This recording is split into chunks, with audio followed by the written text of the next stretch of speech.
आपल्याला मेथीची पराठे करायचे आहेत। मेथी घ्यायची आहे। मेथी घेतल्यानंतर पूर्णपणे फ्रेश करून मेथी घ्यायची आहे। त्याच्यामध्ये अद्रक, लसूण, जिरे, नंतर ना आपल्याला काय करायचं आहे, कोथिंबीरचा पाठीमागचा देठ आहे तो घ्यायचा आहे। तो त्याच्यामध्ये टाकून पूर्णपणे काय करायचं आहे तर बारीक करून घ्यायची आहे। पेस्ट पूर्णपणे बारीक झाल्यानंतर आपल्याला काय करायचं तर तेलामध्ये भाजून घ्यायची आहे।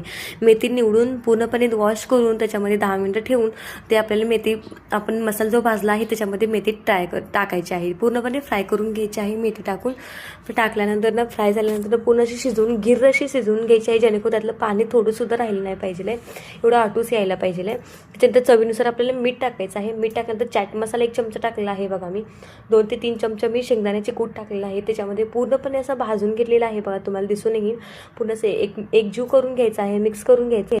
जेवढं तुम्ही जास्त शिजवाल, जेवढं जास्त आटूस येईल, पाणी अजिबात राहिलं नाही पाहिजे, नाहीतर आपली काय होईल तर चपाती पूर्णपणे फुटून जाईल। त्याच्यामुळे मेथीचे पराठे करण्यासाठी आपल्याला काय करायचं आहे तर पूर्ण अशी सुटसुटीत अशी एकदम सुकी सुकी अशी भाजी करून घ्यायची आहे, जेणे वास इतका सुगंध सुटल्यानंतर बास। चपातीचं पीठ मिळायचं हे पूर्ण असं मऊसर असं अर्धा तास पीठ असं भिजू घालायचं आहे आपल्याला, मळून एकदम असं मऊसर पीठ मळलं पाहिजे बघा। आपले लेयर तुटताना सुद्धा एकसारखे लेयर तुटले जाते बघा।